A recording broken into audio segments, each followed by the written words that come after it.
কথাই বলে শক্তির ভক্ত নরমের জোব।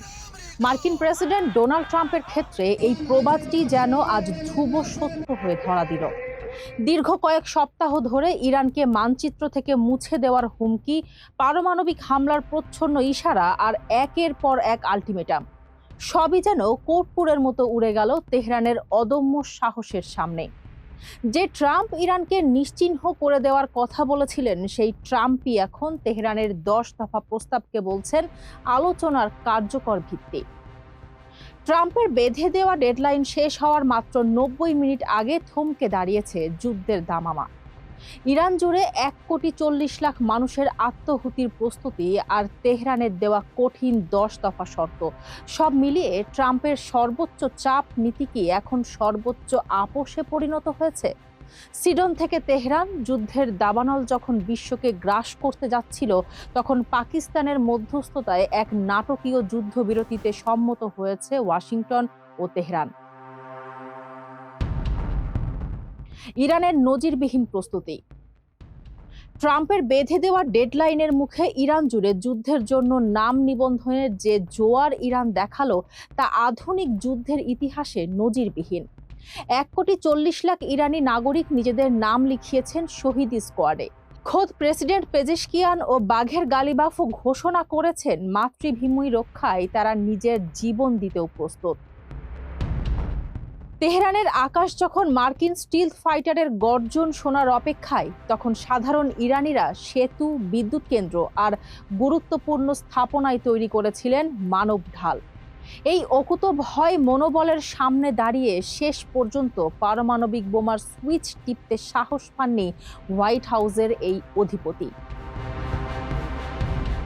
পারমাণবিক ধ্বংসযজ্ঞ থেকে রক্ষা। ডোনাল্ড ট্রাম্প ইরানকে ধ্বংস করে দেওয়ার যে হুমকি দিয়েছিলেন, তা কার্যকর করলে পৃথিবী এক ভয়াবহ পারমাণবিক বিপর্যয়ের সম্মুখীন হতো। ট্রাম্পের এপিক ফিউরি অপারেশন যদি পূর্ণতা পেত, তবে বিশ্বজুড়ে পারমাণবিক তেজস্ক্রিয়তা আর তৃতীয় বিশ্বযুদ্ধের ধ্বংসলীলা ছাড়া আর কিছুই অবশিষ্ট থাকতো না। এমনকি মঙ্গলবার পারমাণবিক বোমা বহনে সক্ষম আমেরিকান B-52 স্ট্র্যাটোফোর্টিস বোমারু বিমান RAF যুক্তরাজ্যের ফেয়ারফোর্ট বিমান ঘাঁটি থেকে উড্ডয়নও করে।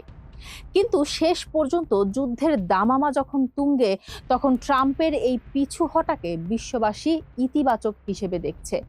পারমাণবিক হামলার উন্মাদনা থেকে বিশ্ব রক্ষা পাওয়ায় আপাতত স্বস্তিতে সাধারণ মানুষ। তেহরানের 10 দফা ও ট্রাম্পের অবস্থান।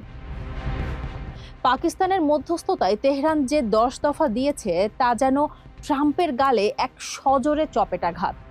ইউরেনিয়াম সমৃদ্ধিকরণের স্বীকৃতি, সব নিষেধাজ্ঞা প্রত্যাহার, মধ্যপ্রাচ্য থেকে মার্কিন সেনা সরিয়ে নেওয়া, হরমুজ প্রণালীর ওপর ইরানের সার্বভৌম কর্তৃত্ব আর যুদ্ধের ক্ষতিপূরণ প্রদানের মতো দাবিগুলো এখন আলোচনার টেবিলে। ওয়াশিংটন একে কার্যকর ভিত্তি বললেও তেহরানের রাজপথে এখন বিজয়ের উল্লাস। যদিও ট্রাম্প হুঁশিয়ারি দিয়েছেন যে এই 14 দিনের মধ্যে সম্মানজনক সমাধান না এলে অপারেশন এপিক ফিউরির পরবর্তী ধাপ হবে আরও ভয়ঙ্কর। রাজপথে উল্লাস। যুদ্ধবিরতির ঘোষণা আসতেই তেহরানের রাজপথে নেমে আসে লাখো মানুষের ঢল। সাধারণ ইরানিদের মতে যুক্তরাষ্ট্র যে আদতে একটি কাগজের বাঘ, তা আজ বিশ্ববাসীর কাছে উন্মোচিত হয়েছে। সাধারণ ইরানিদের মতে হরমুজ প্রণালী ইরানের জন্য বিজয়ী হওয়ার মতো তাস। এই তাস পুরো বিশ্বের গতিপথে বদলে দিতে পারে, প্রভাব ফেলতে পারে পুরো পৃথিবীর নিরাপত্তা ও অর্থনীতিতে।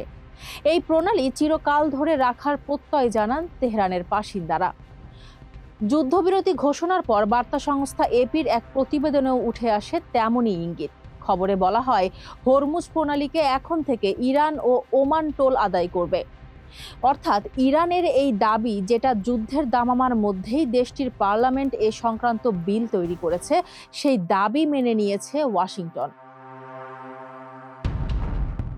দীর্ঘ উত্তেজনায় এই রুটটি কার্যত বন্ধ থাকায় বিশ্ব অর্থনীতিতে স্থবিরতা নেমে এসেছিল। তবে পাকিস্তানের মধ্যস্থতায় ইরান ও যুক্তরাষ্ট্রের মধ্যে সমঝোতা হওয়ায় উত্তেজনার পারদ কিছুটা কমেছে। বর্তমানে কড়া নিরাপত্তা ও দুই পক্ষের নজরদারির মধ্য দিয়ে জাহাজগুলো চলাচল করছে এবং বিশ্ববাজারে তেলের দাম রেকর্ড পরিমাণ কমেছে। এখন সবার নজর ইসলামাবাদের উচ্চ পর্যায়ের বৈঠকের দিকে, যেখানে নির্ধারিত হবে এই সংকটের স্থায়ী সমাধান। 2 সপ্তাহের এই যুদ্ধবিরতি কি স্থায়ী শান্তির পথ দেখাবে, নাকি এটি কেবল পরবর্তী প্রলয়ের প্রস্তুতি? ইসলামাবাদের আসন্ন বৈঠকই ঠিক করে দেবে মধ্যপ্রাচ্যের ভাগ্য। তবে আপাতত ট্রাম্পের রণংদেহী মূর্তির আড়ালে এক নতি স্বীকার করার চেহারাই দেখল বিশ্ববাসী। ফারজানা হাসিন, মানবকণ্ঠ।